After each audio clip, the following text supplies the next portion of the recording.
Aujourd'hui, nous sommes samedi, le 23 août 2025. Samedi le 23 août 2025. Et aujourd'hui, nous allons vous présenter d'abord un ouvrage. Et dans cet ouvrage, nous allons prendre une partie de cet ouvrage qu'on va vous parler.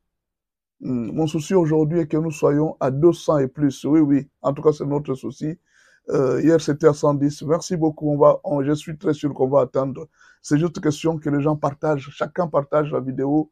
Partagez la vidéo. Dites aux gens que le live a déjà commencé. En tout cas, dites à tout le monde que le live a déjà commencé. S'il vous plaît, informez à tout le monde que nous avons déjà commencé le live. Merci beaucoup à vous tous. Nous allons commencer notre enseignement. Le livre que je vous présente aujourd'hui s'intitule « Les 7 fléaux dans les mariages ». Les mariages a beaucoup de fléaux. Les fléaux, ce sont des problèmes qui arrivent au mariage. C'est ce que nous appelons des fléaux. Des problèmes qui détruisent les mariages. Vous voyez, quand on parle de fléaux, on parle du sida. Vous comprenez? On parle du sida. Il faut les soutenir avec le matériel. Oui, si Dieu vous bénit, faites-le. C'est votre œuvre. Chaque fois que vous voyez qu'il y a ici une bénédiction, n'hésitez pas à soutenir. C'est la bénédiction de l'Éternel qui enrichit. Elle ne se fait suivre d'aucun chagrin. Quand vous bénissez l'œuvre de Dieu vous bénira aussi. C'est ça le principe de la vie. Alors, nous allons vous présenter l'ouvrage « Les 7 fléaux qui déstabilisent les mariages ». Les 7 fléaux qui déstabilisent les mariages. Je vais d'abord vous donner les grands résumés de l'ouvrage. Et puis, je vais choisir un chapitre que je vais vous partager. Si vous en avez besoin, vous m'écrivez sur WhatsApp. Et puis, je vais vous les partager aussi sur WhatsApp. Ces chapitres seulement. Mais si vous avez besoin de l'ouvrage, vous en connaissez les conditions. Je vous ai déjà donné les conditions. Voilà. Merci beaucoup pour ta bénédiction, cher. Alors, nous allons vous présenter d'abord les grands chapitres de cet ouvrage. Je vous ai déjà dit, faites un effort de garder les dépôts. Faites un effort de garder les dépôts. Un jour, vous n'aurez pas toujours cette occasion d'entendre la parole de Dieu. Vous ne l'aurez pas toujours. C'est pas chaque jour. Ray, je te vois. Ray vient de faire son entrée. Angèle Morgane, bonjour. Sois la bienvenue. Ce n'est pas chaque jour que vous aurez cette opportunité d'écouter la parole de Dieu. Rappelez-vous, il y a quelque temps peut-être, beaucoup de gens ne me connaissaient pas. Ceux qui ne connaissaient pas, cette parole, ce n'est pas aujourd'hui que je l'ai eue. Je l'ai eue il y a des années. Il y a beaucoup de gens qui ont déjà entendu ça. Peut-être vous, c'est la première fois de m'entendre. Peut-être les autres, ils viennent à peine de me connaître. Mais vous êtes bénis. Mais il y a d'autres, ils avaient écouté ça. Ils sont en train de me chercher. Où est-ce que je peux voir? Les autres même cherchent, perdu le numéro. Non, ce pasteur m'avait aidé avec un enseignement. Et ils n'ont plus le numéro. Gardez les dépôts. On ne sait pas. La vie est très compliquée, mes frères. Gardez les dépôts, on ne sait jamais. C'était juste un conseil que je vous donne. Gardez les dépôts. Chaque fois que vous avez une opportunité d'avoir un ouvrage, l'argent, c'est rien. Vous pouvez utiliser l'argent aujourd'hui et l'argent se termine demain ou après-demain. Mais si vous avez acheté une connaissance, cette connaissance peut vous bénir toute votre vie. Et pas seulement vous-même. Ça peut bénir même les gens qui vous environnent. Vous pouvez aider plusieurs personnes avec une connaissance. La connaissance est comme de l'eau, une source d'eau. Cette source d'eau, et puis vous avez, la connaissance a un effet. Plus les générations passent, plus Dieu vous inspire encore davantage sur une même connaissance. C'est ça l'effet de la parole de Dieu. Quand c'est une parole inspirée, plus le temps passe, plus Dieu est en train de vous ajouter d'autres connaissances. Mais alors, chaque fois que vous avez une opportunité d'avoir un livre et que ce livre vous bénit, achetez-le, gardez-le. Ce livre vous bénira un jour. Chaque fois que vous avez l'opportunité d'avoir une connaissance, conservez ça. Gardez les dépôts. Vous n'aurez pas toujours l'opportunité d'avoir ce que vous avez aujourd'hui. Alors, aujourd'hui, je vous présente un ouvrage qui s'intitule « Les 7 fléaux qui détruisent les mariages ». Je vous donne le chapitre. L'introduction d'abord. Cet ouvrage est introduit par « Comment diriger une prière en famille ». C'est ça l'introduction de cet ouvrage. Comment diriger une prière en famille. La deuxième partie. Ce que j'ai gagné et ce que j'ai perdu à cause du mariage. Vous voyez, quand vous êtes dans le mariage, vous allez gagner quelque chose. Quand vous êtes dans le mariage, vous allez aussi perdre beaucoup de choses. Ce que moi j'ai perdu échec que j'ai gagné dans les mariages. Alors, c'est la deuxième partie. Et là, je vais vous dire beaucoup de choses. J'ai gagné une femme, mais j'ai perdu l'amour de moi-même. Je suis obligé de tout partager. Vous comprenez? C'est juste un exemple que je vous donne. Vous avez gagné une femme. Oui, c'est une nouvelle personne que vous avez gagnée dans votre vie. Mais l'amour de vous-même est parti. Vous n'allez plus vous aimer comme avant. Si vous avez un peu d'argent, avant, vous vous achetiez des habits seul. Mais aujourd'hui, vous êtes obligé de partager votre amour avec quelqu'un. Voilà, l'amour de vous-même est déjà parti. Vous commencez à aimer une autre personne.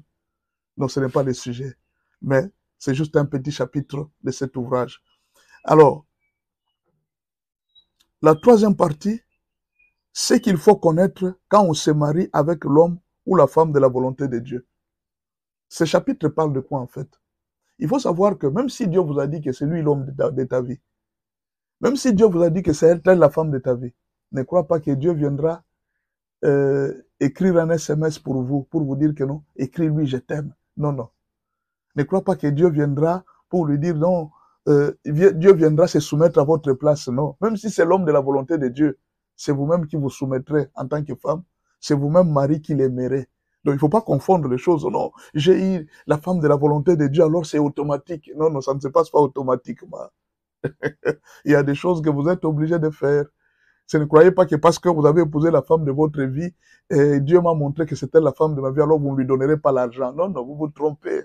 Vous allez lui donner l'argent malgré que c'est la femme de votre vie. Ne croyez pas que c'est parce que j'ai épousé la femme de ma vie, vous allez avoir des enfants automatiquement. Non, vous n'aurez pas automatiquement. Vous devez vous déshabiller, passer dans la chambre, comme tout le monde passe, et vous aurez des enfants. Donc, même si vous avez épousé l'homme ou la femme de votre vie, vous devez faire ce que vous devez faire votre part. Dieu vous a donné des directives, vous aussi vous devez faire votre part. Vous devez les savoir. C'est juste un chapitre qui se trouve dans cet ouvrage. Ce qu'il faut connaître quand vous avez épousé l'homme ou la femme de votre vie. Il y a à peu près 7 choses qu'il faut connaître. Alors, maintenant on va commencer sur les 7 problèmes qui déstabilisent les mariages, les 7 fléaux qui déstabilisent les mariages. Et là, nous allons les citer d'abord. Il y a la sexualité, ça déstabilise beaucoup de mariages. La gestion des conflits, on ne sait pas gérer les conflits, c'est ce qui amène plusieurs personnes au divorce. Il y a la maternité, le fait d'être dans les mariages et qu'il n'y a pas d'enfants. Ça a amené plusieurs personnes à des problèmes, ça déstabilise. Et puis, il y a les finances. Beaucoup de couples souffrent à cause de problèmes financiers. Soit ils ne savent pas gérer, soit ils n'en ont pas, soit ils ne savent pas comment avoir l'argent. Ce sont des problèmes qui déstabilisent les couples. Et puis, il y a l'éducation des enfants. Beaucoup de couples souffrent à cause de problèmes des enfants. Les enfants, soit ils ne savent pas payer les études des enfants, soit à un certain moment, ils sont limités. Les enfants commencent à troubler la famille. Le 6e problème, c'est les conflits avec la belle famille. Les conflits avec la belle famille. Il y a des problèmes avec la belle famille. Il y a beaucoup de conflits entre le couple et la belle famille. Il y a beaucoup de mariages. Dans mon pays ici, il y a près de 50% de mariages qui se terminent à cause de belles familles. Comprenez? La belle famille a beaucoup influencé plusieurs mariages. Et alors, tout ça là, vous devez connaître le 7e problème, c'est les services chrétiens. Ça, c'est une première partie de l'ouvrage. Il y aura une deuxième partie, les services chrétiens. Vous allez voir comment est-ce que beaucoup de pasteurs, beaucoup de servantes de Dieu, maman servante de Dieu, maman diaconesse, ont détruit les mariages à cause des services chrétiens parce qu'elles ont manqué la sagesse. Tu es pasteur, tu n'as pas de sagesse, tu risques de détruire ton foyer et ton mariage parce qu'il n'y a pas de sagesse. Et alors, dans cet ouvrage, il y a tous ces secrets qui sont là. Voilà là, le résumé de l'ouvrage. Mais moi, je vais vous choisir un seul chapitre que nous allons partager aujourd'hui. C'est comme ça qu'on va faire maintenant régulièrement. On vous présente un livre et puis je vous présente un chapitre. Alors vous allez me demander, pasteur, j'ai besoin de tout cet ouvrage. L'ouvrage, ça coûte $3. $3 là, vous pouvez m'écrire sur... vous pouvez faire juste le mobile money. Et vous envoyez soit par mobile money, orange money, et puis tout ça, vous envoyez ça. $3, c'est pas beaucoup. Vous envoyez. Et puis moi, je vous envoie le fichier PDF. Vous pouvez l'avoir n'importe où. Mais si vous êtes à Kinshasa, pourquoi ne pas passer chez moi, ici en Ngaliema, venir retirer l'ouvrage. Nous sommes en Ngaliema, c'est pas très loin. Donc, si vous avez besoin de tout l'ouvrage pour avoir cette matière, ça va beaucoup vous aider. Les 7 fléaux qui déstabilisent les mariages. Voilà. Honoré Mabika, bonjour. Alors, nous allons commencer. J'ai choisi un chapitre aujourd'hui. Les 7 conflits entre la belle famille et les couples. C'est le conflit que nous avons parlé aujourd'hui. Et ces chapitres, si vous en avez besoin, ces chapitres, vous pouvez l'avoir gratuitement, on vous l'envoie. Vous m'écrivez et dites, pasteur, j'ai besoin de ces chapitres en entier. Mais je souhaiterais que vous puissiez acheter tout l'ouvrage. Alors, il y en a qui ont commandé déjà toute la série des ouvrages. Et bon, nous allons leur envoyer la série des ouvrages. Si vous avez besoin des ouvrages que nous avons publiés, vous allez nous écrire juste sur le numéro qu'on va vous donner avant la fin de l'émission. Nous allons vous donner un numéro. Et puis, vous allez nous écrire. Et puis, on va vous dire les conditions pour avoir. Mais je vous donne déjà le prix. Chaque ouvrage coûte $3. Vous devez le savoir. Alors, on va commencer. On va commencer les 7 conflits entre la belle famille et les couples. Est-ce que tu peux me partager ces lives à quelqu'un? Si tu as un frère, taguez-le s'il te plaît. Dis-lui, viens suivre le live. Continue à tapoter sur l'écran pour augmenter le nombre de gens. Taguez quelqu'un s'il vous plaît. Partagez ces lives. Avant que je ne commence, avant qu'il ne puisse rater une matière. Taguez-moi quelqu'un. La Bible a parlé de la belle famille. Nous allons en parler. Si vous êtes maman, parent, et que votre fils est marié, ou bien votre fils s'est marié, vous devenez la belle-mère, n'est-ce pas? Vous devenez le beau-père. Et on dit ceci ici chez nous, 50% des mariages sont détruits par la belle famille. 50% des mariages sont détruits par la belle famille. Donc, si vous êtes une belle famille de quelqu'un, ou même d'une femme, sachez que vous êtes parmi les gens qui détruisent les mariages. Vous êtes des destructeurs potentiels des mariages. Vous avez demandé à Dieu, Seigneur, fais introduire dans notre famille le mariage. Dieu a fait introduire la famille dans votre mariage. Et vous-même, vous commencez à contribuer pour détruire les mariages des gens. Vous pensez que Dieu va vous bénir? Voilà pourquoi plusieurs personnes ont fermé la porte des mariages. Parce que vous êtes une mauvaise belle famille. Vous allez combattre le couple, pourquoi? Pourquoi vous voulez combattre cette femme? Non, elle est mauvaise. Elle s'est accaparée de notre fils. Ah, on va en parler aujourd'hui. Je voudrais que vous puissiez me dire à la fin si vous avez raison ou bien si vous avez tort. C'est ça mon souci. À la fin de l'émission, vous allez me dire si vous avez raison ou bien vous avez tort. C'est très important ce que je vais vous dire. Beaucoup de gens ont des conflits avec leur belle famille. On va vous dire aujourd'hui comment vivre avec votre belle famille. Vous devez respecter les principes de Dieu. Vous êtes chrétien, mais vous vous comportez pratiquement comme des païens. Beaucoup de gens ne connaissent pas la parole de Dieu. Vous ne connaissez pas la parole de Dieu, c'est pourquoi vous vous comportez ainsi. Aujourd'hui, vous êtes belle-sœur, vous dérangez la femme de votre frère. Il faut faire attention. Un jour, vous allez aussi vous marier. Vous aurez aussi des belles-sœurs. Ce que tu ne veux pas qu'on te fasse, ne le fais pas à l'autre. J'ai vu des belles-sœurs entrer dans la maison, frapper la femme de leur frère et les chasser. Quand tu fais ça, est-ce que tu te souviens qu'un jour, toi aussi, tu te marieras? Est-ce que tu te souviens un jour que toi aussi, tu auras des enfants qui vont se marier? Ce que tu fais aux autres, ça peut te revenir demain. Paul Hector Yumbi, bonjour. Merci beaucoup de me saluer. Non, si vous avez quelqu'un, partagez-lui ça. Dites à quelqu'un, viens suivre un peu cet enseignement, ça va t'aider. Ça peut protéger ton couple. Tout ce que vous faites sur la terre, rassurez-vous que vous allez les payer. Depuis Paris, merci beaucoup mon frère. Éléphant, je te salue. Tout ce que vous faites aujourd'hui, un jour vous finirez par les payer. Voilà, vous êtes en train de chasser. Elle n'aimait pas au monde. Elle n'aimait pas au monde. On va la chasser. Notre fille doit mettre au monde. Notre fils n'a pas d'enfant à cause d'elle. Allez, dehors, dehors, dehors. Vous la chassez parce qu'elle n'a pas mis au monde. C'est elle qui donne les enfants ou bien c'est Dieu? Vous avez injurié Dieu ou bien vous l'avez injurié? Elle n'a pas la force d'avoir les enfants. C'est Dieu qui donne les enfants. Pourquoi ne pas prier pour elle pour que Dieu lui donne les enfants? Pourquoi la chasser? Nous avons vu plusieurs femmes qui n'avaient pas d'enfants. Après 20 ans, ils ont fini par avoir un enfant. Pourquoi vous détruisez la vie de cette fille? Elle n'a pas préféré ne pas avoir des enfants. Ce n'est pas elle qui a choisi de ne pas avoir des enfants. Vous la chassez pourquoi? S'il vous plaît, entrez.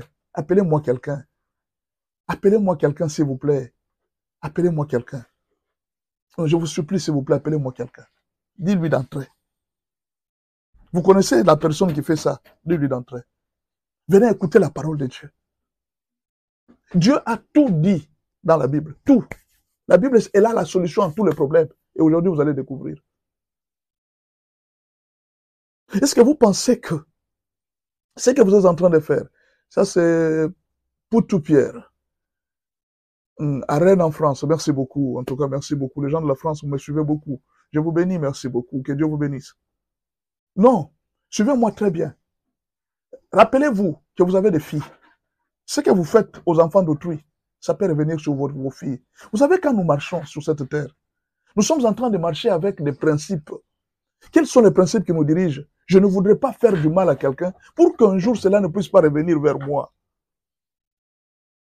Ne les faites jamais, s'il vous plaît. Est-ce que vous comprenez? Chaque fois que vous avez un problème, ne les faites jamais. Un jour, je termine une émission à la RTNC.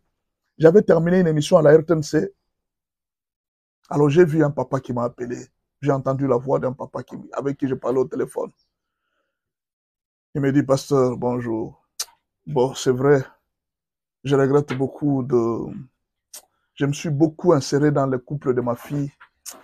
Mais là, quand je regarde son mari, comment est-ce qu'il est en train de faire souffrir ma fille, pasteur, bon, Dieu nous a interdit, hein, bon.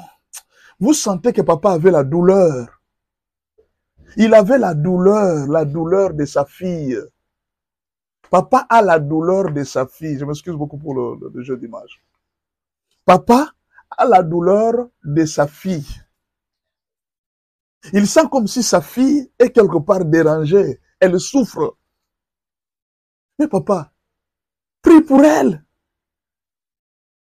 Ce n'est pas la solution de la chasser, de venir, viens vivre avec moi. Ce n'est pas la solution. Il y a un pasteur qui nous a donné un témoignage. Je suis en train de poser les bases avant de commencer l'émission. Un pasteur nous a donné un témoignage. Il dit, sa petite soeur s'était mariée. Sa petite soeur était mariée. Elle avait des problèmes avec son mari. Elle est venue raconter tout ce que son mari la faisait à la maison. Il me fait ça, il me fait ça. Lui, il avait des moyens. Il a dit, en tout cas, plus jamais. Écoutez, tu vois ces messieurs-là, je ne veux plus jamais entendre parler de ces messieurs. Plus jamais. Oui, papa, en tout cas, moi, je n'irai plus. Ce monsieur m'a fait beaucoup souffrir.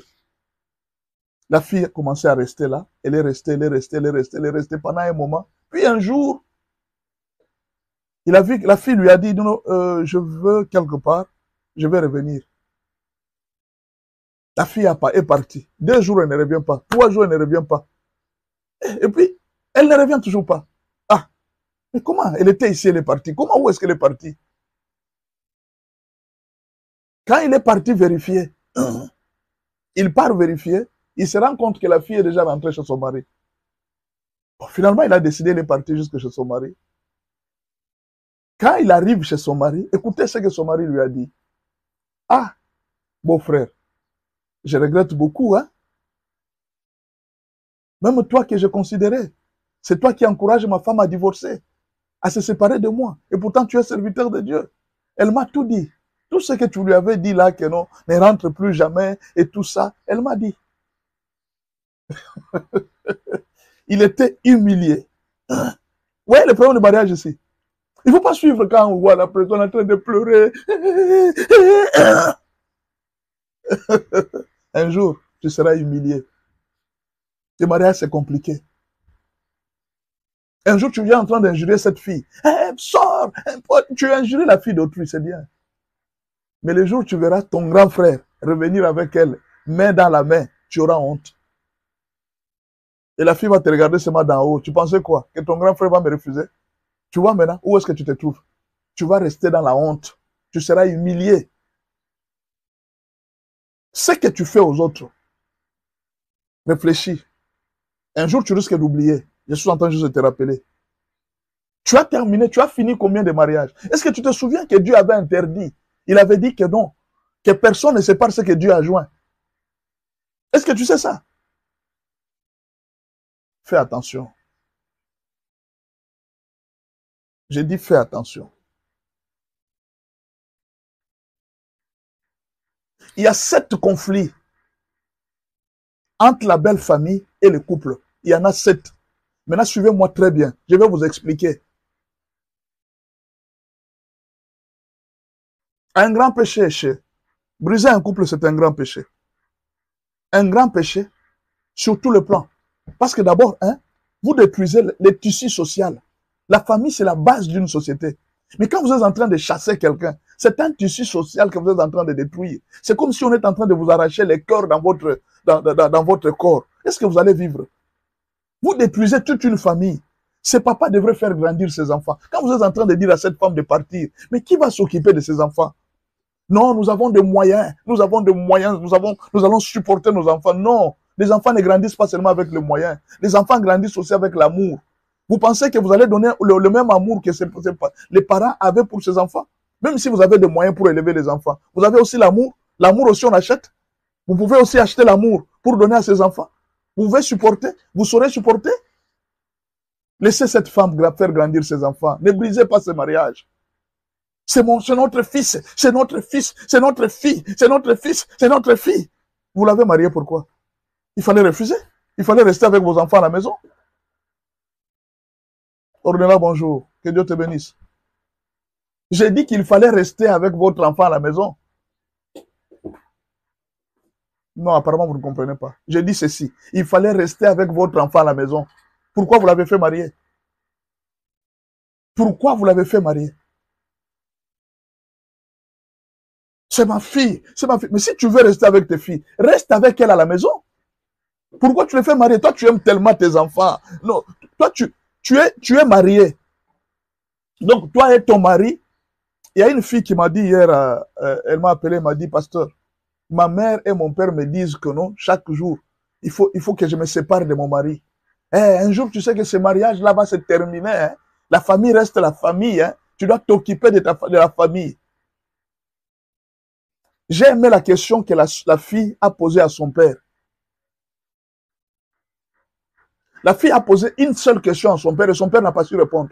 Il dit, papa, quand toi tu es en train de me dire qu'un jour je me séparerai avec mon mari, je vais rester avec la famille. Toi et maman, vous avez fait combien d'années depuis quand vous vous êtes séparés? Pourquoi vous ne pouvez pas me laisser la chance, moi aussi, de grandir avec mon mari jusqu'à la vieillesse? Vous avez grandi jusqu'à la vieillesse, vous ne vous êtes jamais séparés. Je ne connais même pas parfois vos membres de famille. Vous êtes restés là comme une famille, toi et maman. Vous comprenez? Toi et maman, vous êtes restés là comme une famille. Mais pourquoi aujourd'hui, pour mon cas, tu veux que je me sépare de mon mari? Pourquoi seulement moi, je dois m'occuper de la famille? Et vous ne vous occupez pas de vous. Pourquoi vous ne vous êtes pas séparés avec maman? Pour vous occuper aussi de vos familles. J'aime beaucoup cette question. Et quand il a posé la question à papa, papa s'est tu. Il n'a pas pu répondre. Chers parents, pourquoi vous avez fait marier vos enfants si vous continuez à les aimer? Il fallait les garder chez vous à la maison. Pourquoi vous avez accepté la dot? Il fallait les garder chez vous à la maison.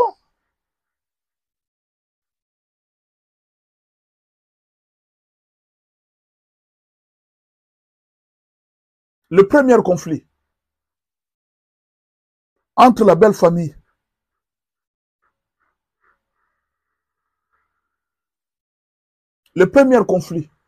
entre la belle famille et les couples, c'est ce que nous appelons l'épée de Dieu. Dieu a une épée. Jésus est venu avec une épée. L'épée de Dieu. Que veut dire l'épée sur le plan spirituel? Quand on vous parle de l'épée de Dieu, l'épée c'est quoi? Quelqu'un a trouvé? L'épée c'est quoi? Quelqu'un peut m'écrire en commentaire sur le plan spirituel, l'épée c'est quoi? Non, s'il vous plaît, les lecteurs de la Bible, il n'y a pas ici. J'ai besoin d'un lecteur de la Bible. Quand on parle de l'épée de Dieu, l'épée c'est quoi? Ah, personne ne me répond. Réveillez-vous s'il vous plaît, réveillez-vous un peu. Qui connaît la signification spirituelle d'une épée dans la Bible? Ornella a répondu, la parole. Merci beaucoup. L'épée, c'est la parole de Dieu. Vous l'avez bien dit, l'épée, c'est la parole de Dieu. Non, l'épée, les combats, oui. Hector a dit que c'est les combats, oui. La vérité, oui. Et alors, merci beaucoup pour là. C'est la parole. L'épée, c'est la parole de Dieu. Merci beaucoup à vous tous. Ephésiens 6, versets 10 à 18. Vous allez trouver ce verset-là. L'épée, c'est la parole de Dieu. Ephésiens 6, versets 10 à 18. L'épée, c'est la parole de Dieu. Alors, Lisons ensemble ce que Jésus a dit. Vous allez voir où commence la séparation entre les couples et la belle famille. Mopanga ya liloba. Merci beaucoup, Hector. Merci beaucoup. Suivez maintenant. Regardez où est-ce que Dieu a séparé la belle famille et les couples. On peut lire ensemble? Matthieu 10, versets 34 et 35. Non, allez jusqu'à 36. Matthieu 10, verset 34 jusqu'à 36. Écrivez-moi les versets. Matthieu 10, verset 34 à 36. Nous y allons très lentement. Je veux que ça puisse entrer pour que vous ne puissiez jamais vous mêler d'un couple.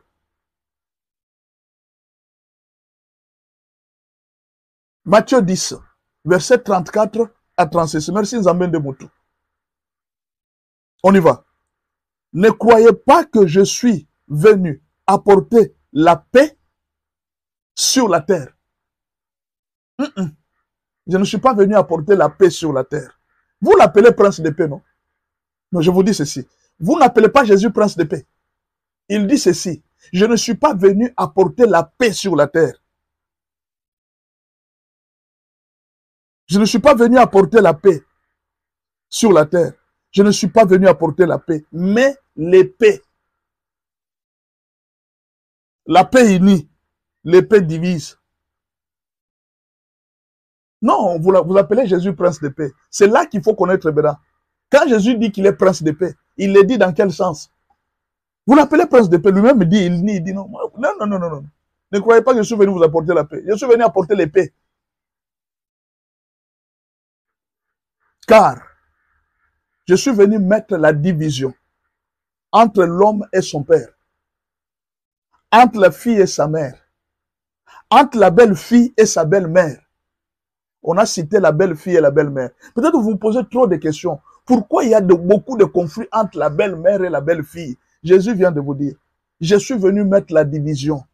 J'ai amené l'épée pour séparer la belle-mère et la belle-fille. J'ai amené l'épée pour séparer les fils et les pères. J'ai amené l'épée pour séparer la mère et sa fille. Résistez à l'épée de Dieu. Vous voyez quand Jésus est en train de couper, vous mettez votre main, vous êtes en train de tenir, c'est votre main qui sera coupée. Quand Jésus coupe, retirez votre main. Quand Jésus coupe, retirez votre main. Et l'homme aura pour ennemi les gens de sa propre maison. Non, vous ne comprenez pas. Vous pouvez vous poser la question. Moi, je me marie, n'est-ce pas? J'ai ma femme. Je vis très bien avec ma femme.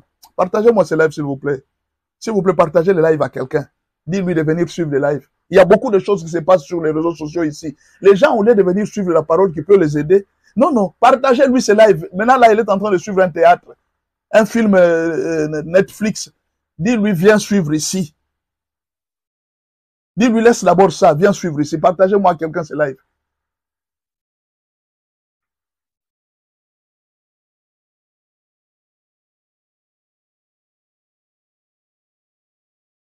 Déjà, les jours du mariage, pour tous ceux qui ont fait le mariage, on annonce aux deux familles une nouvelle qui déclenchera une longue guerre. Les jours seulement de mariage, celui qui célèbre le mariage annonce une nouvelle. Et cette nouvelle va déclencher une guerre. C'est le jour où l'épée vient séparer les gens. On peut lire la parole? Regardez ce qu'on a annoncé aux mariés. C'est pourquoi l'homme quittera son père et sa mère. Il s'attachera à sa maman. On a écrit ça? Non. Corrigez-moi si j'ai mal lu. C'est pourquoi l'homme quittera son père et sa mère. Il s'attachera à son père. Corrigez-moi si j'ai mal lu. Si vous avez trouvé la version, dites-moi. L'homme quittera son père et sa mère. Il s'attachera à son oncle. Corrigez-moi, s'il vous plaît. Moi, je ne connais pas lire. Vous me corrigez? L'homme quittera son père et sa mère. Il s'attachera à son oncle. Il s'attachera à ses amis. Il s'attachera à son travail. Corrigez-moi. La Bible est claire. L'homme quittera son père et sa mère. Il va s'attacher à sa femme, pas à sa maman. Le conflit commence là. mon fils, que j'ai élevé pendant 30 ans, il commence à s'attacher à sa femme. Il m'a oublié, moi, sa maman. Il a oublié la souffrance. Il a oublié ce que j'ai enduré. Il s'attache à sa, il commence maintenant à s'attacher à sa maman, à sa femme. Il s'attache à sa femme. Mais maman, tu veux quoi? C'est la Bible qui le dit. C'est fini, cette histoire, toi et ton fils, c'est fini. Laisse l'enfant tranquille vivre son mariage. C'est quoi? On vous a déjà séparés. On vous a déjà annoncé la séparation, maman. C'est quoi? Laissez-le tranquille. Est-ce que c'est la femme qui a séparé? Non, parce que vous pensez que cette femme-là, c'est comme si elle a fait des fétiches pour notre fils. Elle a fait des fétiches pour notre fils. Quel fétiche? C'est écrit ici. L'homme doit s'attacher à sa femme. C'est ça les fétiches. Les fétiches, c'est cela. C'est là que se trouvent les fétiches. C'est là que se trouvent les gris-gris. Les gris-gris, c'est ici, là, la parole de Dieu. Le mari doit s'attacher à sa femme. Et si tu es marié, écoute-moi très bien. La Bible te dit, et c'est un ordre.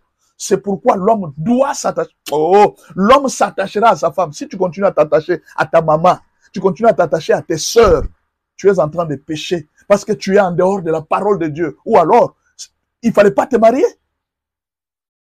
C'est un ordre de Dieu. Tu dois t'attacher à ta femme. Peu importe ce que la famille va dire. Et la femme l'a dominé, la femme a fait ceci. Non, c'est ce que la parole de Dieu dit. Attache-toi à ta femme. Voilà pourquoi, avant même de dépenser l'argent, avant même d'envoyer l'argent à ta maman, à tes frères, à ta soeur, informe à ta femme. Ma chérie, je vais envoyer l'argent à ma mère. Toi, tu fais le contraire. Quand tu veux donner l'argent à ta femme, tu dis, maman, je vais donner 50 000 $ à ma femme. Qu'est-ce que tu dis? Tu n'es pas marié ou bien tu es marié? On t'avait dit ça à l'église ou bien on ne t'avait pas dit? Ma mère a souffert pour moi. Elle n'a pas souffert pour toi, c'est ça son devoir. Dieu lui avait donné l'amour pour qu'elle souffre pour toi. Toi aussi souffre pour tes enfants. Regardez ce qu'il veut me dire. Donc tu me pousses à haïr ma mère pour aimer ma femme. Je n'ai pas fini. Je n'ai pas fini. Suis-moi très bien.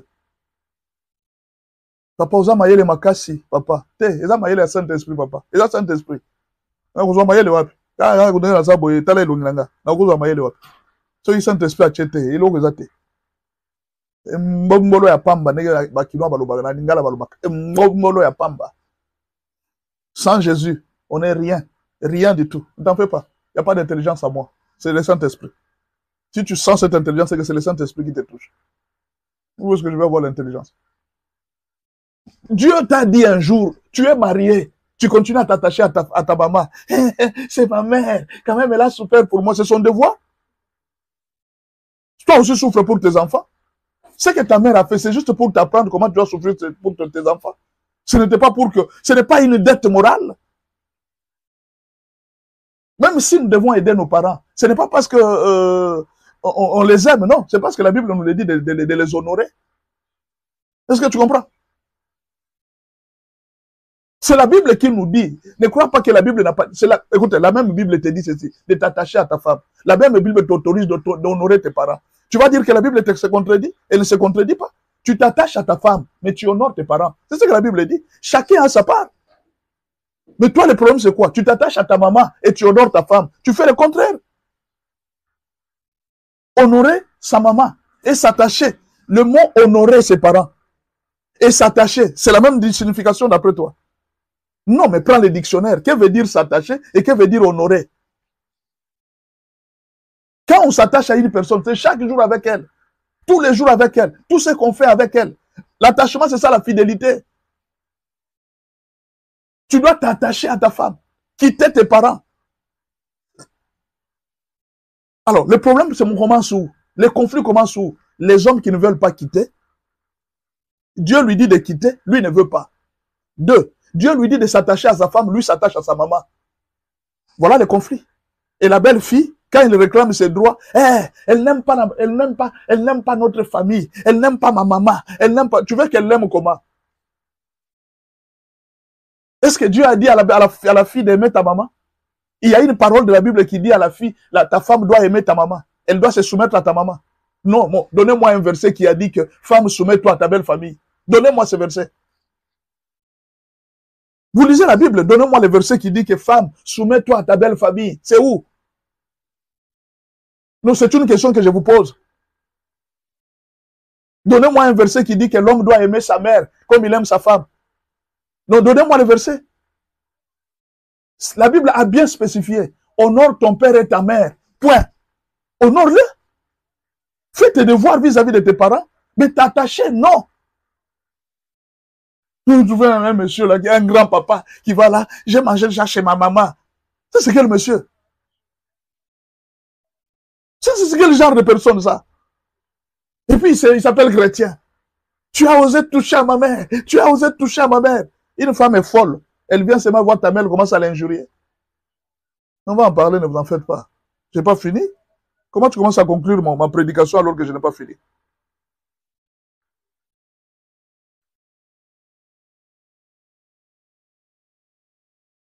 Vous savez, il y a une femme qui est ici. Suis-moi bien.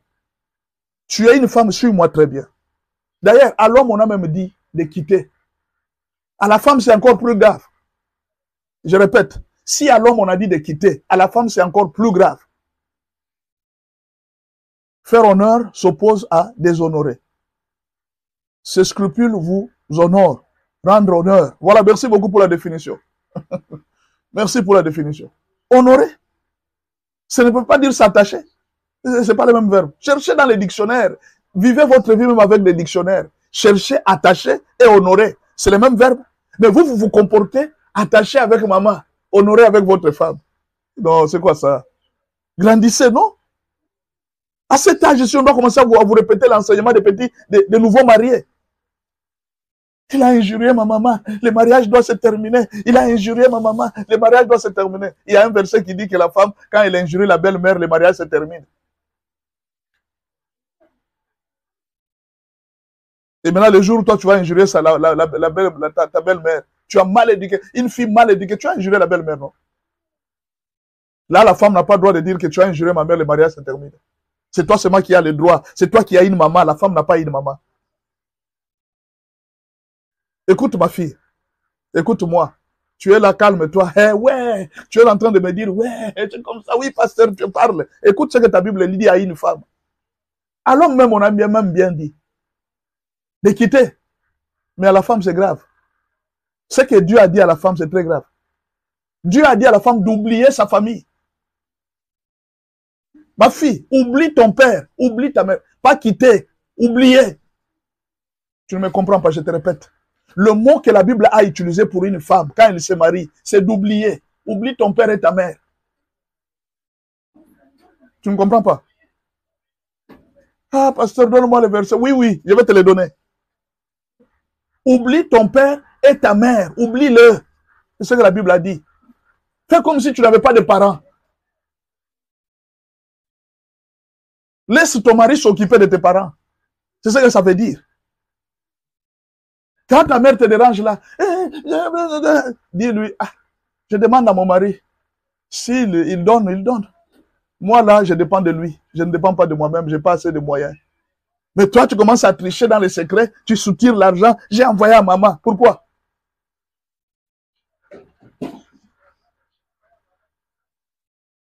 Laisse ton mari s'occuper de tes parents. La Bible dit, oublie ton père et ta mère. On peut lire le verset, hein? Psaume 45, verset 11. Psaume 45, verset 11. S'il vous plaît, est-ce que vous ne pouvez pas me partager ce live à un couple? Partagez-moi, s'il vous plaît, ce live à un couple.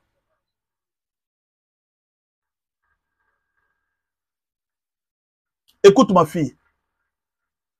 Psaume 45, verset 11. Écoute ma fille. Vois et prête l'oreille. Oublie ton peuple et la maison de ton père. Oublie ton peuple. Oublie tes frères. Oublie la maison de ton père. Oublie tes origines. J'ai mal parlé. C'est la Bible. Parce que le roi t'a choisi. Parce qu'on t'a marié par un roi. Ton chef aujourd'hui, c'est ton mari. Parce qu'il t'a épousé. Parce qu'il t'a trouvé meilleur. Oublie ton père. Oublie la maison de ton père. Tu ne sais pas ça? Ce n'est pas toi qui dois t'occuper de tes parents. Laisse ton mari le faire. Tu vois, quand tu es chef, hein, les chefs s'occupent de tous les besoins des travailleurs. Ton mari doit savoir que tes parents, On sont dans les besoins. Elle doit envoyer. Mais ça ne veut pas dire que toi, là, tu es dans le mariage, tu commences à te battre encore pour ta famille. C'est à ton mari de te battre pour ta famille. Le jour où tu vas commencer ça, c'est comme ça que les troubles commencent. Alors, tu vas me dire que non, voilà, pasteur, mais mon mari ne comprend pas ça. Voilà pourquoi on vous dit d'épouser des maris chrétiens. C'est pourquoi on vous a dit d'épouser des maris chrétiens. Quelqu'un avec qui vous partagez la parole, il peut comprendre cette parole. Mais maintenant, là, va donner cette parole au mari que tu as épousé. Il va te dire, moi, ces histoires-là, d'abord, vos pasteurs-là, je n'aime pas leur visage. Tu épouses un mari comme ça. Mais il va t'écouter comme ça. Voilà pourquoi Dieu nous a dit, mariez-vous entre vous. Mariez-vous entre vous. C'est pas pour rien que Dieu vous a dit ça. C'est parce que Dieu voudrait que quand on enseigne, on t'enseigne toi, on enseigne aussi les maris, il est capable d'écouter.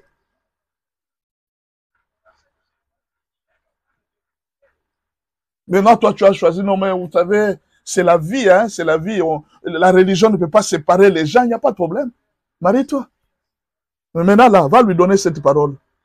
Papa, le pasteur m'a dit que c'est toi qui dois s'occuper de tout de moi. Oui, c'est ça que la Bible dit. Tous les désirs de la femme se tourneront vers ce mari. Tous les désirs de la femme.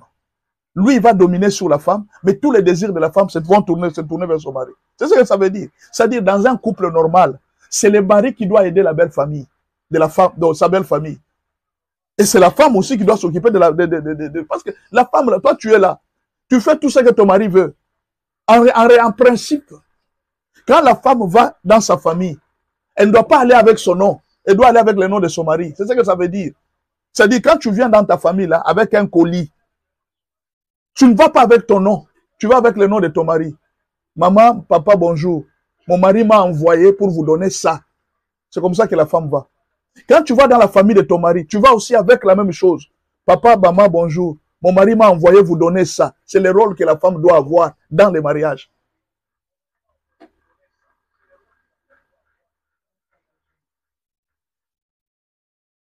Dieu vous donne le principe, vous ne voulez pas.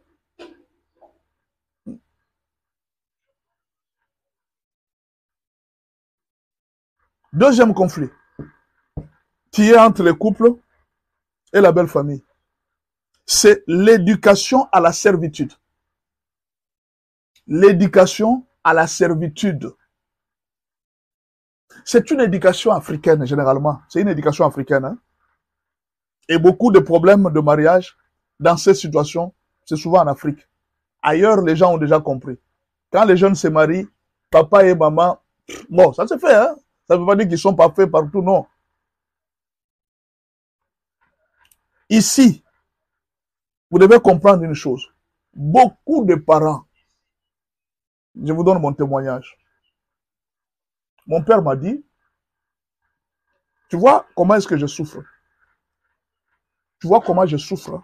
Tu vois, je souffre. Je te paye les Minerval. Il y a beaucoup de choses que je suis en train de souffrir pour tes études. Quand Dieu te bénira, tu t'occuperas de tes frères. Tu t'occuperas de mes enfants. N'oublie jamais mes enfants. Même si tu t'es marié, n'oublie jamais mes enfants. Tu dois t'occuper de tes petits frères. Il n'y a personne d'autre qui va s'occuper si toi tu ne le fais. C'est mauvais ça? C'est bien, non? Mais c'est une éducation à la servitude, malheureusement.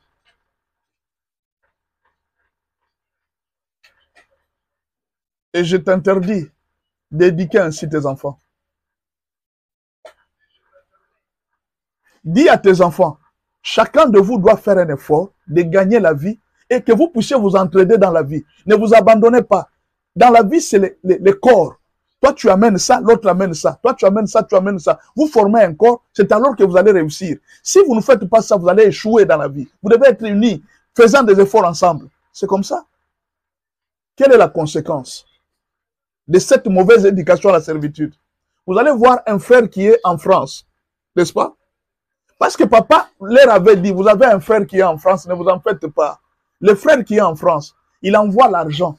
Il dit, bon, nous allons construire une maison. Cette maison, nous allons mettre des locataires. Les locataires, ils vont commencer à à faire entrer l'argent. Et cet argent peut commencer à nous aider, nous tous. Les frères là ont pris l'argent, ils ont mangé, ils ont refusé de construire. Il dit, lui, papa lui avait déjà dit, il doit commencer à nous aider. On n'a pas encore mangé, il nous dit, oh, de construire, si c'est quoi là? On ne va pas construire, on mange l'argent. Pourquoi? Papa leur avait dit que vous avez votre frère qui est là, c'est lui qui va commencer à s'occuper de vous. C'est ainsi que la sorcellerie est entrée. Les parents, au lieu de dire à vos enfants, écoutez, votre frère aura une femme, il s'occupera de ses enfants. L'autre aussi aura une femme, il s'occupera, mais ne vous abandonnez jamais. Chaque fois, soyez unis. C'est ça l'éducation. Ne comptez pas sur l'autre pour vivre en fonction de l'autre. Non. Si vous voyez votre frère qui est en difficulté, aidez-le. Mais là, chez nous, ça ne marche pas comme ça. Il faudra qu'on soit d'accord sur l'éducation des enfants. Nous avons détruit nos enfants. Nos enfants sont devenus des esclaves. Ils sont incapables aujourd'hui de tenir le mariage. Vous allez voir quelqu'un qui s'est marié, il pense toujours aux paroles de son père. N'abandonne pas tes frères. N'abandonne pas tes frères. N'abandonne pas tes frères. Et quand la femme lui dit, il dit, papa, tu es déjà marié, occupe-toi d'abord de tes enfants. Non! Mon père m'avait dit, ma mère m'avait dit, je dois m'occuper. Quand le téléphone de la maman sonne, maintenant, toi là, tu t'occupes seulement de ta femme. Tu oublies tes enfants. Tu oublies tes petits frères. Cette femme t'a nourri quoi? Elle t'a donné quoi? Tu oublies comment est-ce qu'on avait souffert. Directement, même s'il avait le projet d'acheter quoi, il va prendre l'argent, il envoie. Maman, j'ai envoyé l'argent. C'est fini, j'ai envoyé. Esclave. C'est pas sa faute, ça a commencé depuis l'enfance. Maintenant, les jours où les frères se révoltent, ils disent non, maman, j'ai des enfants que je fais grandir. Mes frères n'ont qu'à se débrouiller. Bon, d'accord. L'autre fait quoi? Non, il fait, bon, d'abord, qu'il essaye de faire la mécanique. Qu'il essaye de faire la mécanique. Quand il va faire la mécanique, la formation, ça peut l'aider. Moi, je paye la formation. Quand l'argent arrive, maman prend l'argent, mange. Commencez à payer la formation, à payer la formation. Lui, là, il est en Europe, il fait quoi? C'est pour nous aider, non? Votre papa avait vendu la parcelle pour lui, non? Et il va commencer à nous aider. Donc, ils ne savent plus réfléchir pour faire quoi que ce soit. Parce que papa leur avait dit que c'est votre frère qui doit vous soutenir. Et quand vous ne soutenez pas, votre femme souffre. Il y a maintenant des insultes. Il y a maintenant des problèmes. Ce n'est pas seulement pour les femmes, même les hommes. Il y a des maris qui souffrent parce que la famille avait investi dans cette femme.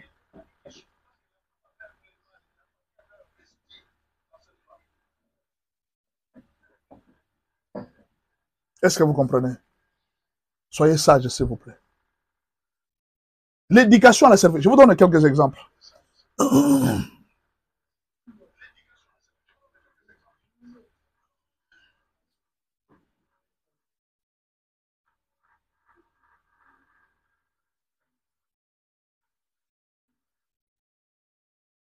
Lisons un peu ce verset. Hein.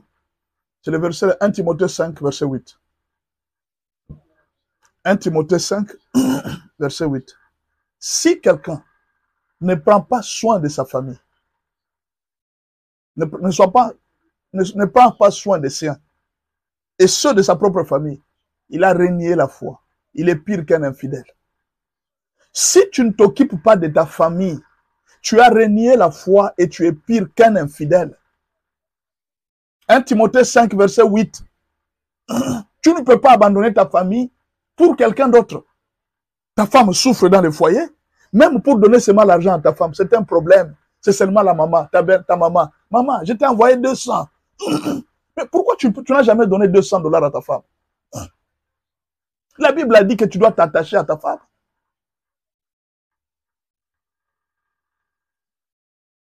Non, qu'on ne te dise pas ça. Eh, toi, tu connais quel lien j'ai avec ma famille. Tu connais quel lien j'ai avec ma famille. Tu connais la parole de Dieu. Toi, tu connais la parole de Dieu. Chers parents, nous avons créé beaucoup de paresseux dans des familles africaines. Vous ne vous posez pas la question. Pourquoi après la mort de parents,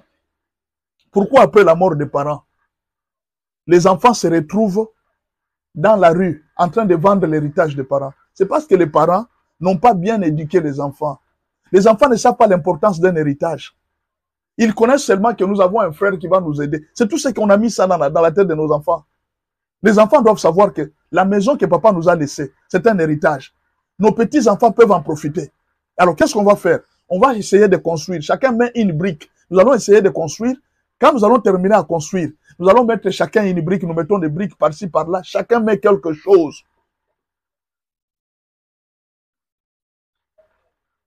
Quand nous allons mettre chacun quelque chose, nous allons construire. Nous mettrons des locataires.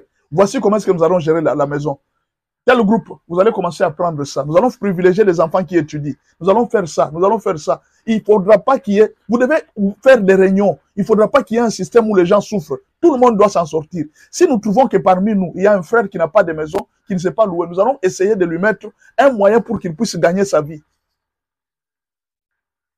Est-ce que vous comprenez?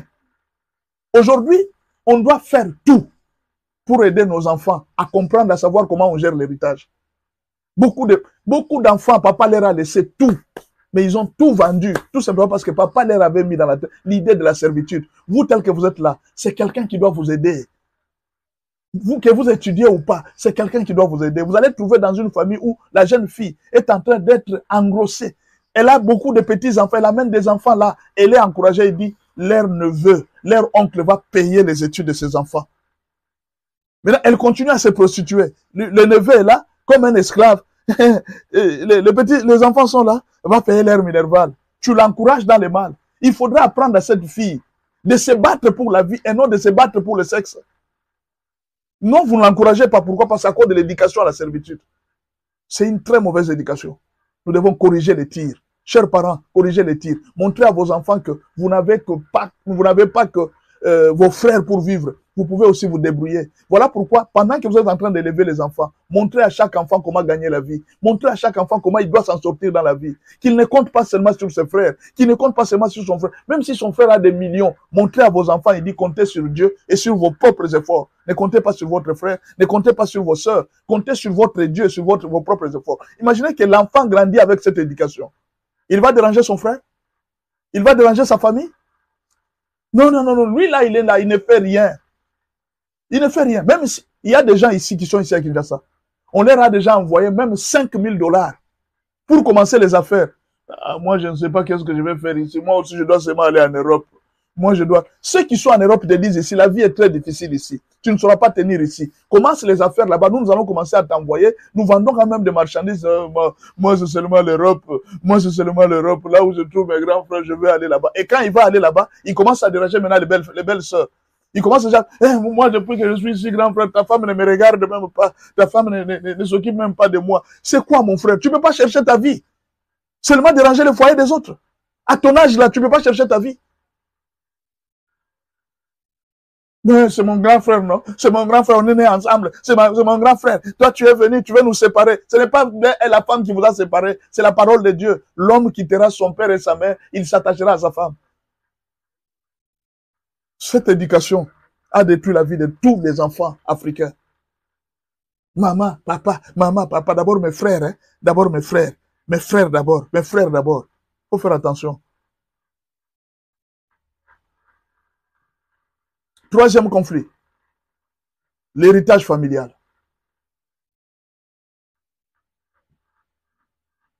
L'héritage familial. Beaucoup de parents considèrent leurs enfants comme un héritage. Les fils, les petits-fils, ils ne peuvent pas accepter de perdre l'héritage. Écoutez ce qu'Abraham dit à son fils de 40 ans. Abraham dit à son fils de 40 ans. Écoutez, un fils de 40 ans. Écoutez ce qu'Abraham est en train de lui dire. Genèse 24, verset 3. Et je te ferai jurer par l'Éternel, les dieux du ciel et les dieux de la terre, de ne pas prendre pour mon fils une femme parmi les filles des Cananéens au milieu desquels j'habite. Genèse 24, verset 7. L'Éternel, les dieux du ciel, qui m'a fait sortir de la maison de mon père et de ma patrie, qui m'a parlé et qui m'a juré en disant, je te donnerai ce pays à ta postérité, lui-même enverra son ange devant toi. Et c'est de là que tu prendras une femme pour mon fils. Ça, c'est Abraham qui dit. Il choisit les lieux où son fils doit se... Parce que son fils était un héritage. Il devrait hériter les promesses de Dieu. Son fils devrait hériter ça.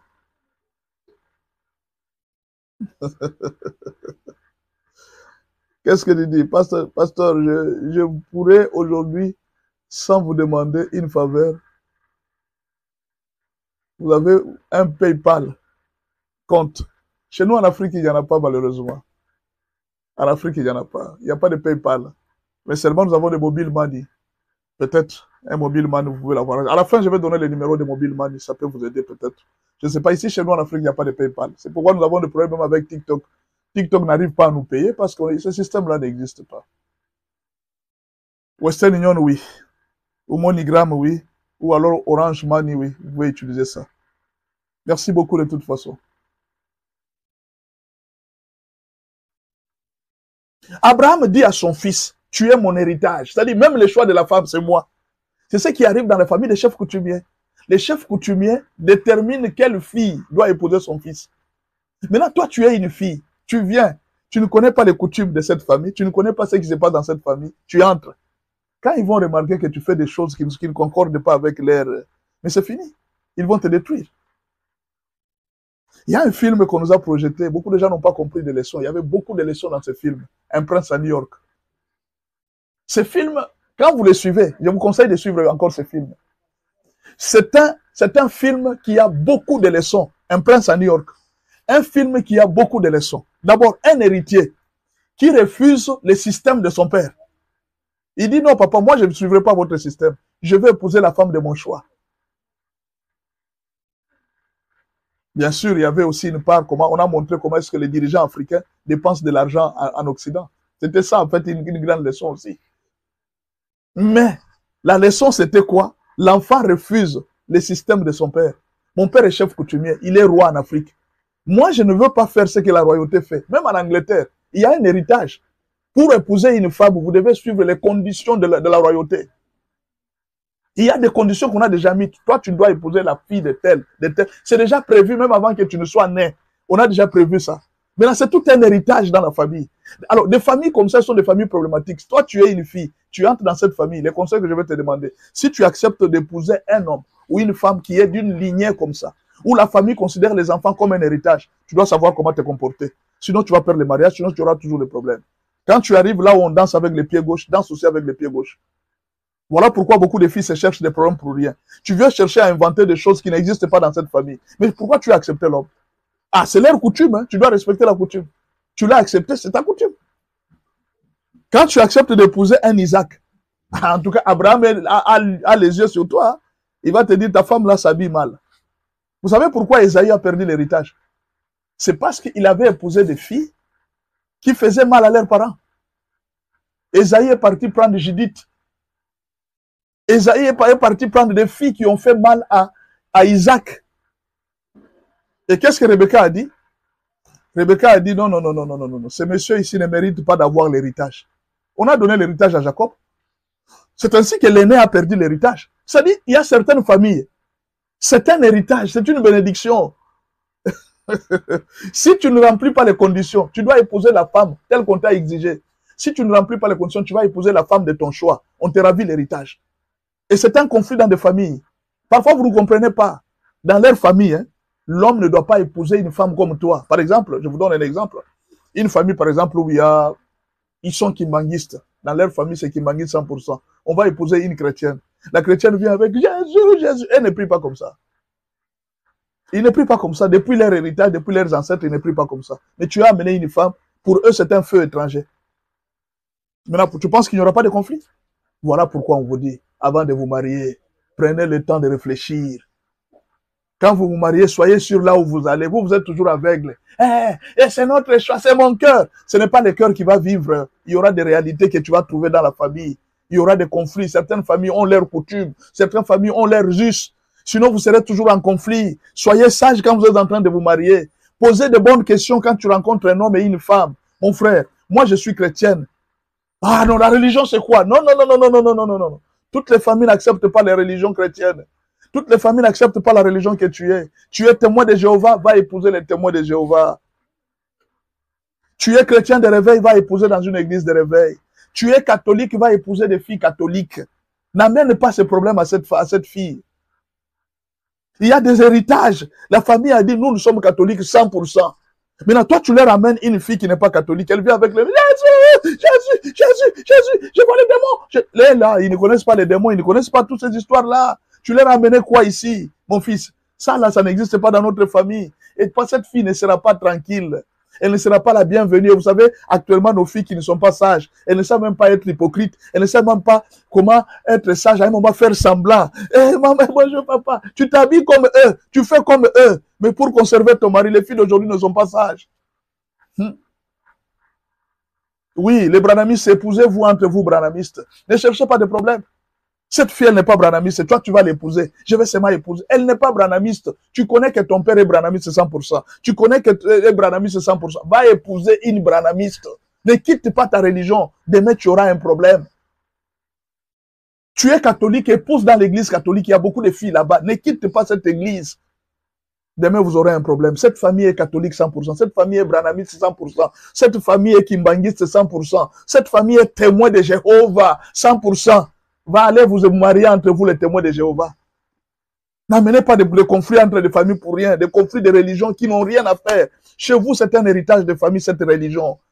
Chez eux, le kimbangisme, c'est un héritage de famille. Tu es parti apporter cette fille d'où? Elle vient d'où?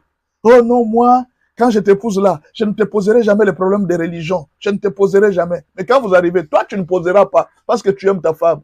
Est-ce que ta mère aussi ne posera pas les problèmes? Est-ce que ton père aussi ne posera pas de problème? C'est là que se trouve le conflit. Isaac pouvait aimer une fille. Esaïe avait aimé une fille qui s'appelait Judith. La maman n'avait pas apprécié. Rebecca a dit, moi je n'aime pas les Judith là. Ce sont des filles qui se comportent mal. Dans ce cas-là, Esaïe n'aura pas l'héritage. Je vais donner ça à Jacob. Et aujourd'hui, ça a amené combien de conflits? À cause seulement d'un mauvais choix de femmes. Ça a amené combien de conflits? Jusqu'aujourd'hui, Jacob et Esaïe continuent à se battre. Israël continue à se battre avec les Arabes jusqu'aujourd'hui. Vous êtes arabe, épousez les Arabes. N'allez pas provoquer les Juifs pour rien. Vous aurez des problèmes. Vous êtes juif, épousez juif. Ne provoquez pas de problèmes pour rien. Pensez à l'avenir de vos enfants. Pensez à l'avenir de vos enfants. Ne soyez pas insensés pour faire n'importe quoi. Pensez à l'avenir. Pensez aux actes qui vont venir après. Aujourd'hui, les gens n'ont plus de sagesse. Ils entrent dans n'importe quelle famille. Nous sommes libres. Nous sommes libres. Vous n'êtes pas libres. Les enfants sont beaucoup liés à leur famille. Il y a des familles où on ne se quitte pas. Pose de bonnes questions quand un homme vient te proposer un mariage. Pose de très bonnes questions. Quand une femme, tu veux l'épouser, pose de très bonnes questions. Vous êtes de quelle religion? Votre parent est de quelle religion? Si vous allez voir, papa est en train de poser la question, bonjour, vous priez où? Non, moi je suis branamiste. Branamiste chez les témoins de Jéhovah, on ne va pas s'entendre. Papa vient le matin et te dit, fils, je ne veux pas cette femme. Ce n'est pas que la femme est mauvaise. Papa ne veut pas que l'héritage de cette famille ne puisse pas quitter, aller ailleurs. Faites attention. Faites attention, la religion et les héritages familiaux. Je suis en train de parler pas seulement de la religion. Il y a aussi même des héritages familiaux, des familles coutumières. C'est une famille de chefs coutumiers.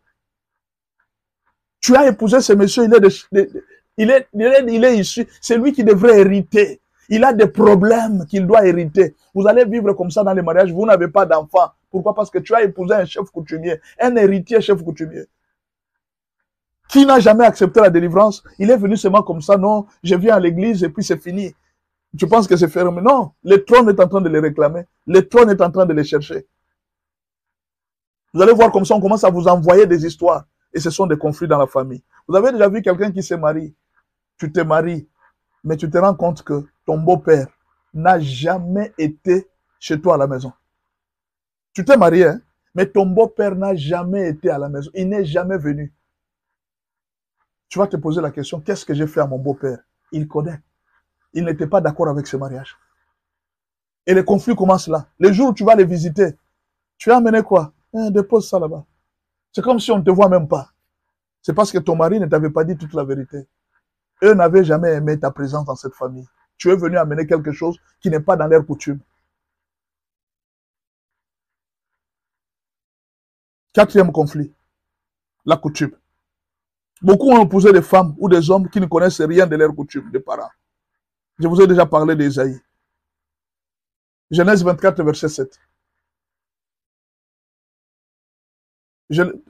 Moulele me dit que c'est son cas. Oui, c'est ce qui se passe. Faites attention. Maintenant, suivez ça. Suivez la sagesse qui est ici. L'Éternel, les dieux, ça c'est les gens qui souffrent à cause de la coutume. Suivez-moi. Jessica vient de faire son entrée. Soyez les bienvenus, Jessica. Beaucoup ont posé des femmes, beaucoup ont épousé des femmes ou des hommes qui ne connaissent rien de la coutume des parents. Ésaïe avait épousé des femmes qui avaient une forte légèreté. Et il ne savait pas que nous sommes de la famille d'Abraham. Nous, c'est Abraham, nous avons nos coutumes, nous avons la circoncision.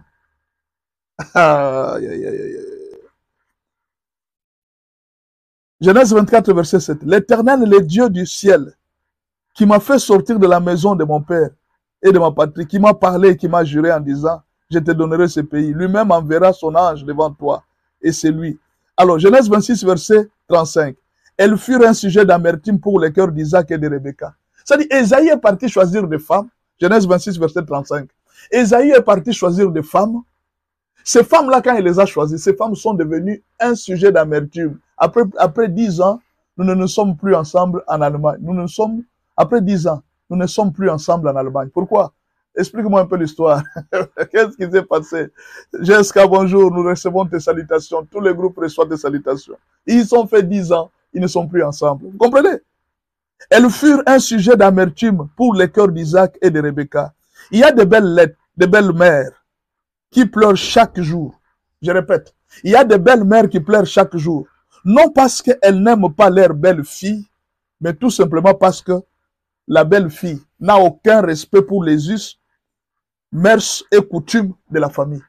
La belle-mère t'aime, mais le fait seulement que tu ne respectes pas la coutume, les beaux-parents t'aiment, tu es une bonne fille en fait, mais le fait seulement que tu ne respectes pas leurs coutumes, tu ne viens pas à leur religion, tu ne fais pas ce qu'eux ils attendent de toi, vous avez des problèmes.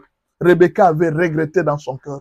Elle avait dit, moi ce fils ici, je ne lui donnerai rien, je ne vais rien lui donner. Rebecca avait regretté. Il dit, je ne donnerai rien. Est-ce que vous comprenez? Les enfants, leurs enfants sont perdus. C'est ainsi que vous allez trouver des familles et des belles familles qui n'arrivent jamais à s'entendre. Jamais. Quand tu entres dans la famille d'autrui, apprends aussi à vivre en paix avec tous en respectant les coutumes des autres. C'est la sagesse que je demande aux filles. Quand tu es entré dans cette famille, je te supplie, comporte-toi comme eux. Tu es déjà entré, qu'est-ce que tu vas faire? Va dans leur religion. Tu vas me dire, pasteur, mais là, je vais laisser Christ. Non, tu avais déjà laissé Christ quand tu avais accepté cet homme, alors que tu savais qu'il n'avait pas Christ lui-même. Alors que tu savais qu'il respectait les coutumes. Tu ne sais pas? Le monsieur ne t'avait pas dit la vérité? Et maintenant, je te dis la vérité. Respecte. Jésus nous a interdit. N'épousez pas n'importe qui. Que votre mariage soit dans le Seigneur. Non, non. Vous avez fait votre choix. Maintenant, qu'est-ce que nous, on va faire? Vous êtes déjà mariés. Nous, on n'est pas là pour séparer les mariages. Gidel vient de marquer sa présence. Merci beaucoup, Gidel. Je te salue au nom de Jésus. Merci beaucoup d'être là. Est-ce que vous comprenez? Paul Hector pense à une émission de Télé Zahir, coutume et tradition. Oui, on ne le fait plus. Au lieu qu'on apprenne aux enfants les choses de la famille, non, on ne les apprend plus. Les enfants grandissent comme ça. Mon frère, même dans cette histoire de religion ici, il y a des coutumes. Moi, je suis pasteur. Quand un monsieur vient là, je vois tout. Je regarde d'abord avec les cheveux comme ça. Tout ça. Même si l'apparence est trompeuse. Mais moi, quand je te vois là, je te calcule. Je suis pasteur, non? Nous avons nos coutumes. Nous avons nos façons à nous de voir les choses. Voilà. Chaque famille a ses coutumes. Mais quand toi, tu es une fille, tu entres dans cette famille, pose de bonnes questions. Comment les gens mangent ici? Comment les gens se comportent ici? Comment les gens s'habillent ici? Toi, tu vas voir un beau-père Moulouba en culotte. Papa, tu veux des problèmes? Ton beau-père est branamiste. Tu portes un pantalon. Nous, ici en Europe, on porte des pantalons. Même si en Europe, vous portez des pantalons, ces beaux-pères-là, il ne faut jamais aller en pantalon. Pagne, jusqu'aux pieds. Tout ça pour satisfaire ton mari. Tu n'es pas sage, ma fille. Sois sage, non? Non, moi, c'est la liberté. Laissez-moi, je suis libre. Quand tu es marié, sois sage. Sois sage, ma fille. Je te donne un conseil, sois sage. Quand tu sais que le beau-père, là, c'est un branamiste. Tu sais que non, mon mari ici prie à Bethel, cité Bethel. Prends les mouchoirs de tête, tu mets. Là-bas, ils mettent des mouchoirs de tête, tu mets. Je vais gagner mon mari. Il faut être sage dans la vie. Toi, le problème, c'est quoi? Tu veux la liberté pour tous, partout. Liberté de la femme, liberté de ceci. Non, non, on ne met pas la liberté partout. Sois sage, ma fille. Ce mari est un branamiste. Ne porte pas ce que tu es en train de porter là. Ce papa, c'est un moulouba. Chez les balouba, la coutume, on suit ça à la loupe. Cherche quelque chose où tu ne peux même pas montrer. Même les mollets ne peuvent pas se voir. Un habit là jusqu'en bas. Ne porte pas de pantalon, ne porte pas quoi. Va là-bas. À moins que les papas soient civilisés. Chez nous, les balouba là, des villages là. Surtout les bas Kwakalonge. Tu vas souffrir. Tu vas souffrir. Il y a des coutumes compliquées. Il y a des coutumes compliquées. Il y a à l'Équateur, il y a des coutumes où l'infidélité de la femme fait la gloire du mari. L'infidélité de la femme, c'est ce qui fait la gloire du mari. Tu vas voir un mari qui injurie sa femme.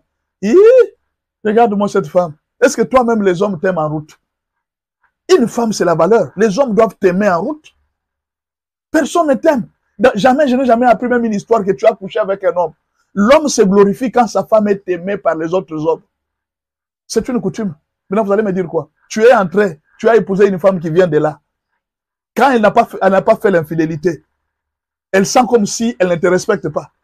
Elle doit te faire respecter. C'est-à-dire, la femme, pour faire respecter son mari, ou bien son homme, elle doit commettre l'infidélité. Maintenant, toi, tu as épousé une femme comme ça. Tu vas faire quoi? Il faut toujours savoir avant de vous marier où est-ce que vous avez piétiné. Ça amène des conflits. Maintenant, tu arrives dans une famille où l'infidélité, c'est grave. La femme te dit, mais ça fait quoi? Je suis sorti avec 2 hommes, ça fait quoi? Hein? Tu me dis, ça fait quoi? Tu me dis, ça fait quoi? Oui, ça fait quoi? C'est dans ta coutume où il y a ça. Dans ma coutume là, la femme, la valeur de la femme, c'est quand les hommes l'aiment. Mais là, dis-moi, tu vas faire quoi? Aujourd'hui, plus que jamais, nous devons apprendre à nos enfants, là où ils mettent leurs pieds, que nos enfants apprennent aussi les coutumes. Sinon, beaucoup d'enfants ne vont pas tenir le mariage. Quand tu arrives dans une famille et que tu trouves les gens sont en train de jouer avec les pieds gauches, tant que tu as accepté ton mari, tant que tu as aimé ton mari, fais ce que les autres font. Respecte la belle famille. Tu auras moins de problèmes. Il y a de belles familles où, bon, le mari, c'est lui le chef de la famille. Tout le monde doit passer chez lui pour manger. Tu as accepté ça. Maintenant, on fait quoi, Yaya? On fait quoi? C'est toi-même qui as accepté cet homme. Voilà pourquoi quand vous êtes pendant les fiançailles, dites-vous des vérités. Quand vous êtes pendant les fiançailles, dites-vous des vérités. Ne vous cachez pas des vérités.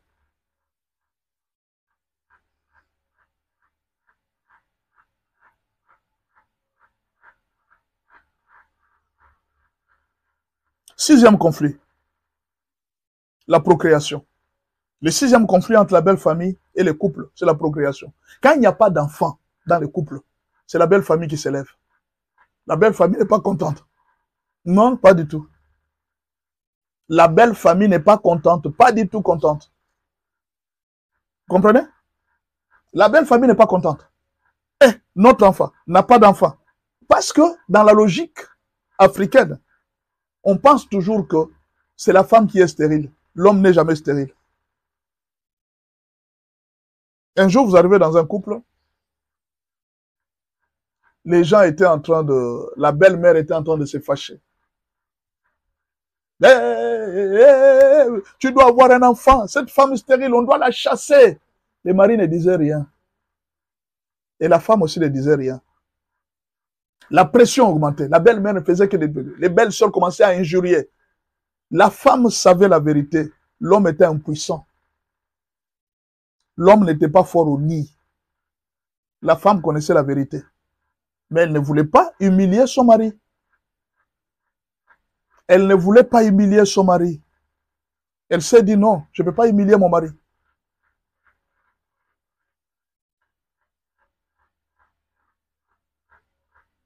La pression était tellement grande.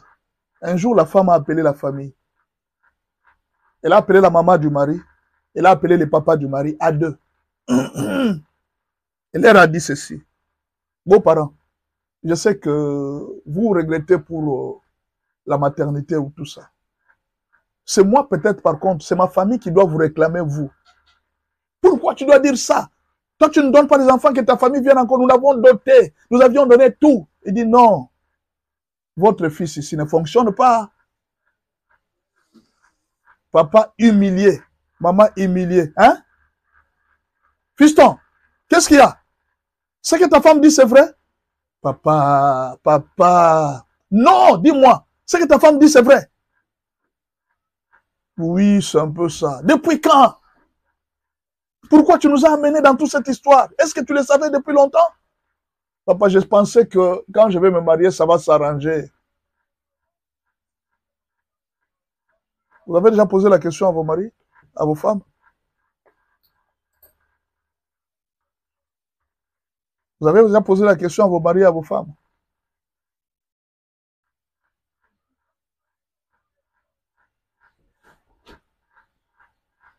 Un jour, je reçois des couples. Je pose la question, mais qu'est-ce que vous attendez pour avoir des enfants? Je reçois une femme. Elle avait juste une fille de 5 ans. Elle est venue avec dans mon bureau. Elle dit bonjour madame, parce que je suis venu te voir. Je lui ai posé une question. Elle dit, ah, tu as combien d'enfants déjà? J'ai vu, oh non, j'ai une fille de 4 ans. Il dit, mais à ton âge là, pourquoi tu as seulement une fille de 4 ans? Tu devrais avoir un autre enfant. Juste quand j'ai posé la question, elle a commencé à pleurer. Elle a pleuré, elle a pleuré, elle a pleuré. J'ai dit, madame, qu'est-ce qu'il y a? Explique-moi, c'est quoi? C'est pour ça que je suis venu te voir. Ça fait plusieurs années. Nous avions eu un enfant avec mon mari. Mais maintenant, là, ça fait plus de 4 ans que mon mari ne m'a jamais touché. 4 ans.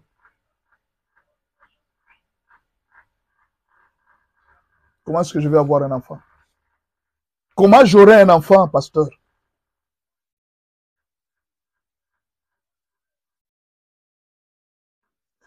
Ah, mon Dieu.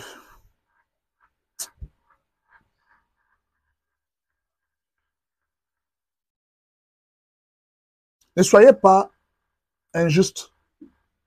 Renseignez-vous avant de condamner la belle fille. Avant de savoir que la belle fille a un problème, posez la question à votre enfant. Allez faire les examens à tous pour que vous puissiez savoir la vérité. Est-ce que vous comprenez? Soyez sages, chers parents. Soyez sages. La procréation n'est pas une raison. La procréation n'est pas une raison de briser un mariage. Parfois, ça peut être votre fils qui a l'auteur. Alors, quand vous allez là avec votre bouche parler, oui, vous doivent se séparer. Renseignez-vous d'abord. Un jour, vous serez humilié. Le 7e conflit, les lois établies. Et je termine par là.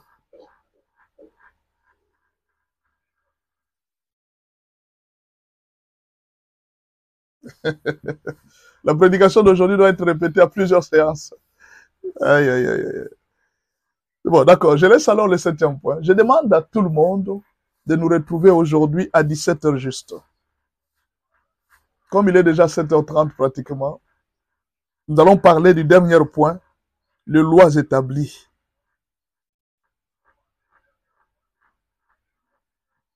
Et puis, je vais donner un conseil aux belles filles.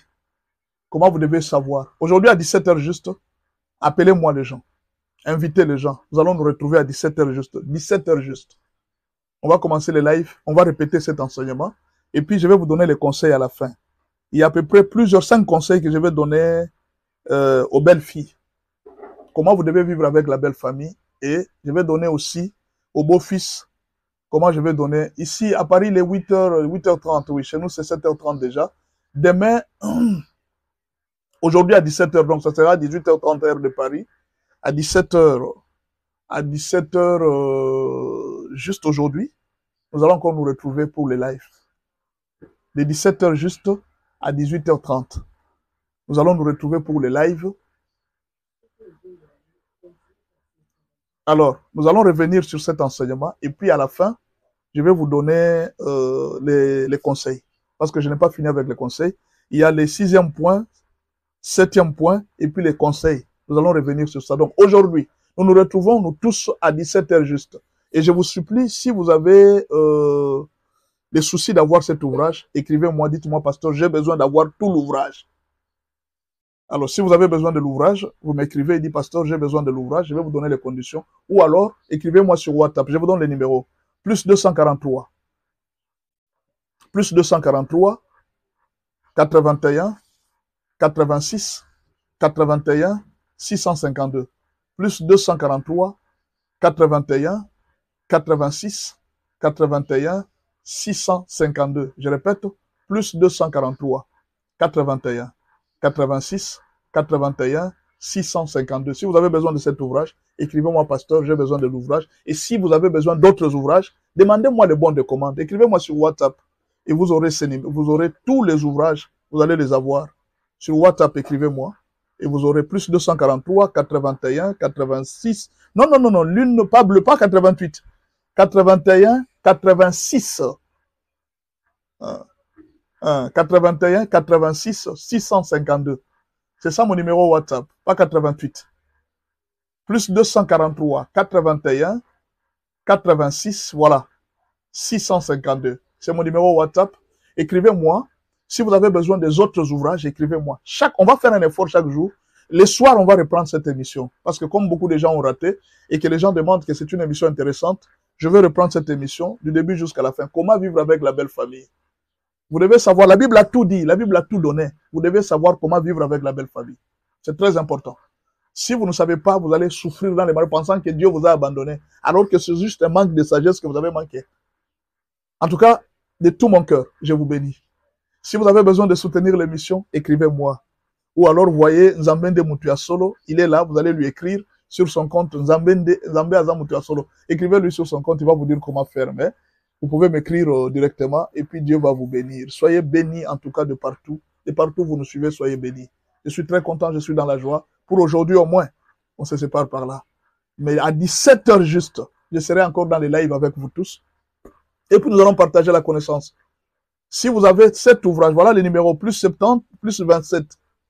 Donc, plus 276, 60, 91, ou bien 91, 81, 99, 99.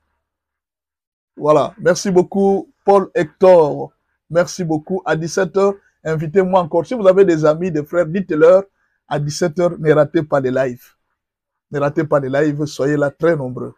Merci beaucoup à vous tous et que le Seigneur Dieu vous bénisse encore. Lundi, n'oubliez pas, notre rendez-vous de lundi, les 7 CV, les CV d'un pasteur. Lundi, n'oubliez pas, les CV d'un pasteur. Vous devez savoir quel choix faire pour les pasteurs. Vous devez savoir comment aider votre pasteur à bien se comporter. Ne croyez pas là, dans n'importe quelle église vous devez entrer. Non. Lundi, à 6h juste, préparez-vous pour les CV d'un pasteur. Rendez-vous vraiment à 17h. Que Dieu vous bénisse et à la prochaine.